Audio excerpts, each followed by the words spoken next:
video sebelumnya, kita sudah mengetahui bagaimana asal mulanya USD atau dolar Amerika Serikat bisa menjadi mata uang dunia.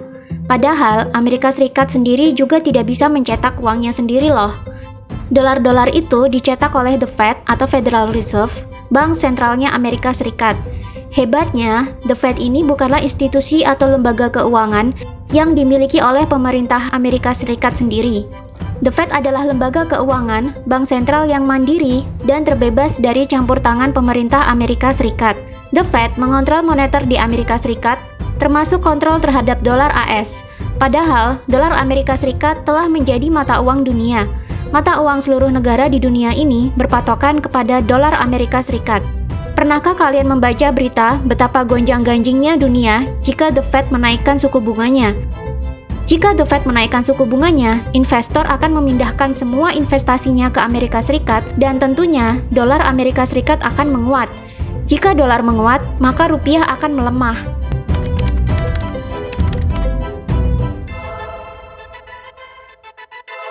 Jadi, sudah tahu kan jawabannya kenapa dulu dolar harganya dari Rp9.000 sekarang naik jadi Rp15.000 per dolar? Bukankah kenaikan yang sangat jauh? Tapi anehnya, The Fed ini tidak dimiliki oleh pemerintah Amerika Serikat. The Fed adalah lembaga keuangan yang independen, bebas dari campur tangan pemerintah. Sama seperti Bank Indonesia yang menjadi bank sentralnya Republik Indonesia. Sama-sama lembaga independen, bukan BUMN, dan terbebas dari campur tangan pemerintah. Presiden maupun parlemen tidak ada yang bisa mengontrol kebijakan bank sentral. Yang ada, bank sentral yang mengontrol kebijakan moneter negara. Bank sentral ngutangin pemerintah supaya pemerintah punya cash untuk menjalankan negara. Bagaimana bisa seperti ini? Baru sadar kalau sistem yang berlaku seperti ini. Kita tidak bisa menyalahkan Bank Indonesia, karena Bank Indonesia juga terbentuk atas sistem global yang berlaku. Tapi coba kita telusuri bagaimana dengan The Fed. Bagaimana The Fed bisa menjadi lembaga keuangan paling kuat di dunia, seolah-olah setiap negara patuh pada kebijakan The Fed? Siapa di balik The Fed? Jika kalian mencari informasi tentang The Fed, tentu kalian tak akan menemukan kejanggalan apa-apa tentang bank sentral ini. Karena begitulah yang diberitakan di media dan diajarkan di sekolah-sekolah, selalu yang baik-baik saja yang ditampilkan. Tapi, kita harus melihat sejarah masa lalu. Sebelum The Fed berdiri, sebelumnya Amerika Serikat sudah memiliki beberapa bank sentral pendahulu. Bank sentral pertama bernama Bank of North America yang didirikan oleh Robert Morris, seorang pengawas finansial Amerika Serikat saat Amerika masih menjalani perang revolusi 13 koloni Inggris di tahun 1781. Sistem yang dijalankan oleh Bank of North America ini sama seperti yang dijalankan oleh The Fed saat ini. Mereka memberi hutang kepada pemerintah untuk mendanai negara, termasuk perang. Mengapa bank sentral ini didirikan? Karena saat itu Amerika sudah hampir kehabisan uang akibat perang revolusi. Padahal sebelumnya Amerika adalah koloni yang makmur di bawah kepemimpinan Benjamin Franklin, dan mereka menerbitkan mata uang sendiri tanpa campur tangan bank sentral manapun. Uang dicetak sesuai dengan proporsi jual beli yang terjadi. Benjamin Franklin sebagai pemimpin mengendalikan penuh suplai uang di masyarakat. Tapi, bank sentral pertama di Amerika Serikat ini tidak bertahan lama. 4 tahun kemudian, bank sentral ini ditutup. Tahun 1791, 6 tahun kemudian, bank sentral kedua didirikan atas lobi dari Robert Morris dan 2 orang temannya. Nama bank ini adalah First Bank of the United States, yang sistem kerjanya sama seperti The Fed sekarang. 80% saham dari First Bank of the United States dimiliki oleh swasta. Sisanya dimiliki oleh pemerintah Amerika Serikat. Siapa swasta? Tidak pernah diumumkan, tapi diyakini dimiliki oleh bankir internasional bernama Mayer Amschel Rothschild. Uniknya, setahun sebelum First Bank of the United States didirikan, Rothschild pernah berkata, "Permit me to issue and control the money of a nation, and I care not who makes its law." Yang artinya, izinkan saya menerbitkan dan mengontrol keuangan suatu negara, dan saya tidak peduli siapa yang menulis hukum di negara itu. Tapi 20 tahun kemudian, izin operasi dari First Bank of the United States ini tidak diperpanjang oleh pemerintah Amerika Serikat. Saat itu, anak dari Rothschild, Nathan Rothschild, yang juga menjadi bankir di Inggris dan mendanai Bank Sentral Inggris, melakukan pengancaman kepada pemerintah Amerika Serikat.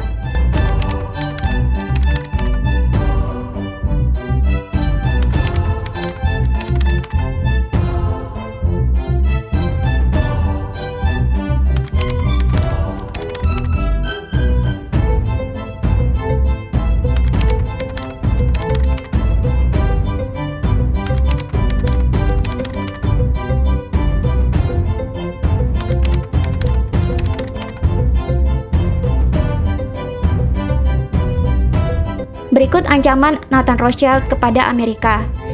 Jika izin bank sentral tidak diperpanjang, maka Amerika Serikat akan mengalami perang yang mengerikan. Tapi ancaman Nathan Rothschild ini tidak digubris oleh Presiden Amerika Serikat yang waktu itu dijabat oleh James Madison. Mengapa James Madison tidak mau menuruti Nathan Rothschild? Karena saat itu, James Madison sudah tahu skema buruk bank sentral yang dijalankan. Lagi pula, bankir model apa yang lebih berkuasa dari presiden sehingga berani mengancam pemimpin negara? Ternyata setahun kemudian Amerika Serikat benar-benar mengalami perang, yakni perang melawan Inggris. 4 tahun kemudian, yakni tahun 1816, Bank Sentral kembali didirikan dengan nama Second Bank of the United States, yang pemegang sahamnya lagi-lagi sama seperti Bank Sentral sebelumnya. Operasional dari Bank Sentral ketiga Amerika Serikat ini juga tidak lepas dari penolakan presiden dan rakyat. Mengapa rakyat dan presiden menolak? Karena mereka sudah tahu skema buruk yang diberlakukan oleh Bank Sentral.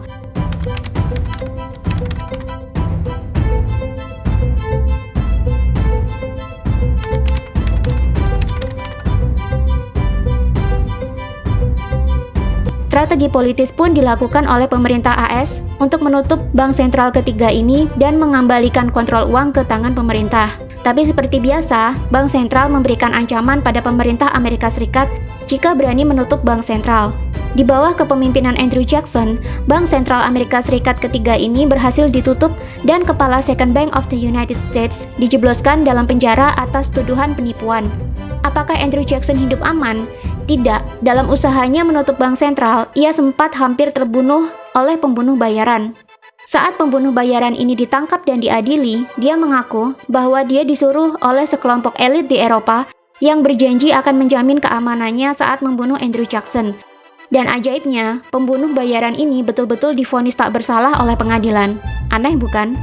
Tahun 1913, Federal Reserve atau The Fed berhasil didirikan, tapi melalui proses konspirasi yang panjang. Caranya, para elit bankir yang ingin mendirikan The Fed membuat Amerika mengalami booming perekonomian. Kredit pada bank dipermudah, lapangan kerja terbuka lebar, dan ekonomi lancar. Lalu, JP Morgan memprakarsai kejatuhan bursa saham, sehingga terjadi kepanikan ekonomi nasional. Orang-orang buru-buru menarik simpanannya di bank. Bank pun kewalahan karena rakyat melakukan rush money atau penarikan dana secara serempak. Amerika terancam krisis moneter. Lalu JP Morgan masuk ke publik dan menawarkan bantuan. Katanya, ia akan menalangi dana bank sehingga rakyat tak perlu panik uangnya tidak bisa ditarik. JP Morgan keluar sebagai pahlawan dan menyarankan pemerintah Amerika Serikat untuk membentuk Komisi Moneter Nasional yang bertujuan mengatasi masalah perbankan. Siapa JP Morgan? Dia ternyata adalah agen dari Rothschild. Lalu siapa yang mengetuai Komisi Moneter Nasional? Dia adalah Nelson Aldrich, seorang bankir Amerika yang berkeluarga dengan John D. Rockefeller melalui pernikahan putrinya. Tak lama kemudian, sebuah pertemuan rahasia di Pulau Jekyll, yang mana pertemuan ini menjadi permulaan terbentuknya Federal Reserve diselenggarakan. Siapa yang hadir di pertemuan ini? Pesertanya dirahasiakan. Hanya 2 nama yang teridentifikasi datang ke pertemuan ini. Mereka adalah Paul Warburg dan Jacob Schiff. Paul Warburg dan Jacob Schiff keduanya memiliki hubungan bisnis dengan keluarga Rothschild. Saat didirikan, mari kita lihat siapa yang memegang saham di Federal Reserve yang jadi bank sentralnya Amerika Serikat. Ada Rothschild Bank of London, Rothschild Bank of Berlin, Warburg Bank of Hamburg, Warburg Bank of Amsterdam, Lehman Brothers of New York, Lazard Brothers of Paris, Kunlub Bank of New York, Israel Moses Self Banks of Italy, Goldman Sachs of New York, Chase Manhattan Bank of New York. Semua pemegang saham The Fed adalah milik swasta. Tidak ada satupun saham milik pemerintah ada di dalam The Fed sampai sekarang. Bagaimana bisa mereka mendanai pemerintah dan mengatur uang di Amerika Serikat? Begitulah hebatnya bankir. Dan beginilah cara pemerintah Amerika Serikat mendapatkan uang dari The Fed. Yang pertama, Federal Open Market Committee menyetujui pembelian surat hutang pemerintah Amerika Serikat. Kemudian, surat utang atau bond Amerika Serikat ini dibeli oleh The Fed.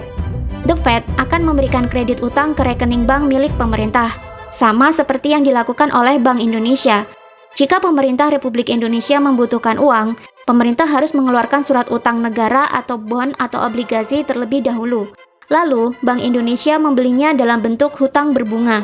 Dana pinjaman Bank Indonesia inilah yang dipakai pemerintah untuk menjalankan negara. Hutang dari obligasi dibayar menggunakan pajak dari rakyat. Sama seperti yang The Fed lakukan. Bagaimana bisa sama? Tanyakan sendiri pada Bank Indonesia, mengapa demikian? Apakah memang sudah disistem secara global? Dan hampir seluruh negara di dunia ini memiliki bank sentral yang cara kerjanya sama seperti Bank Indonesia dan The Fed. Mereka juga memberi hutang kepada pemerintah untuk menjalankan negara. Bagaimana dengan bank-bank sentral di negara maju lainnya? Bank sentralnya Inggris, Bank of England, dulu dimiliki oleh swasta, sekarang dinasionalisasi. Walau dinasionalisasi oleh pemerintah, tetap saja mereka bekerja secara independen dan tanpa campur tangan pemerintah.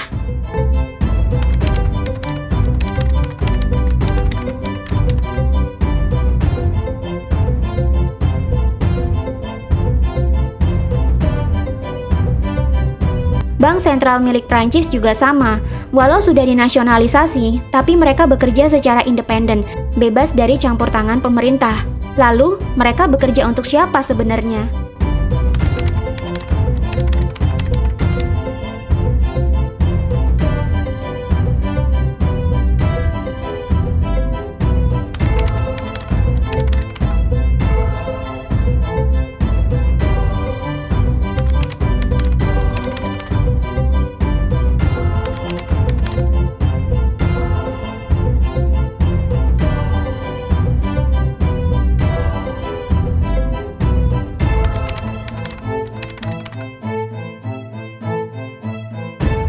Hanya ada satu negara yang sistem bank sentralnya tidak sama dengan global, yakni Cina.